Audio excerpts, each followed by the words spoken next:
C'est l'heure de notre feuilleton consacré à la vie de château. Direction l'Orne, nous allons nous rendre au manoir de la Chalerie. Son propriétaire y consacre tout son temps libre par amour de la Renaissance et par besoin de racines. Reportage signé Thierry Cléon, Carole Lefrançois et François Brier. C'est une expérience plutôt singulière, plongée dans le passé au temps présent, une immersion dans un lieu de vie, loin, si loin de nos bouillonnantes cités urbaines. C'est généralement une histoire de famille, de passion, parfois même de déraison. Une vie de château, à l'ère du XXIe siècle. J'ai pas le sentiment de vivre une vraie vie de château ici. Il n'y a pas d'idée de luxe, il n'y a pas d'idée de vie sur un grand train. On vit très simplement, hein, sans chauffage, sans confort élémentaire, en contact direct avec la nature. Voilà comment je pense qu'on vit ici. Pierre-Paul Fourcade a fait de sa passion pour la Renaissance le chantier de sa vie. Salarié, 2 ouvriers maçons en CDI, pour reconstruire pierre par pierre le manoir de la Chalerie. C'était en 1991.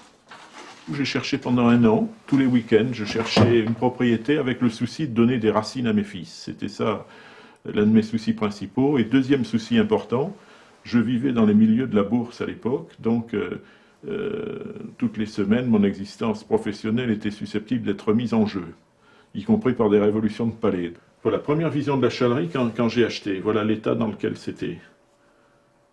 Voilà, l'avant-cour, la chapelle. Le clocher avait une gîte de 70 cm au sommet. Il y avait du lierre partout, vous voyez. Dans la cour, il y avait de l'herbe. Il y avait des vaches. Et la chapelle servait de chorale aux fermiers à l'époque. J'ai choisi un bâtiment de cette époque-là, 16e siècle, enfin celui-ci est du 16e au 18e, justement parce que j'apprécie la rusticité et aussi pour des raisons pratiques, je considère que c'est beaucoup plus facile de meubler des bâtiments de cette époque-là que des bâtiments du XVIIIe siècle, par exemple. 21 ans plus tard, des centaines de milliers d'euros de travaux investis dans un puissant fonds. Classée aux monuments historiques, la Chalerie renaît de son passé rustique grâce aux conseils avisés d'une architecte. Car il est bien question pour son nouveau propriétaire d'en refaire un véritable lieu de vie. On aimerait bien, notamment mon épouse, y vivre quand nous serons à la retraite.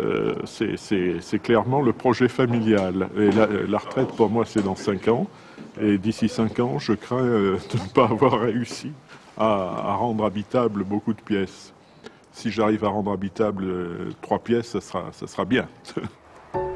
Passion ou pure folie? À coup sûr, une vie de château se mène à grand train. Que serions-nous prêts d'ailleurs à faire pour la vivre? Pierre-Paul Fourcade, lui, a choisi. C'est mon mode de vie, ça représente plus de 50% de mon existence. Et tout s'organise maintenant autour de ce chantier, je veux dire. Je n'ai d'activité extérieure que dans la mesure où elle est compatible avec ce chantier, notamment en termes d'emploi du temps. Et la semaine prochaine, notre feuilleton nous emmènera loin de la vie de château.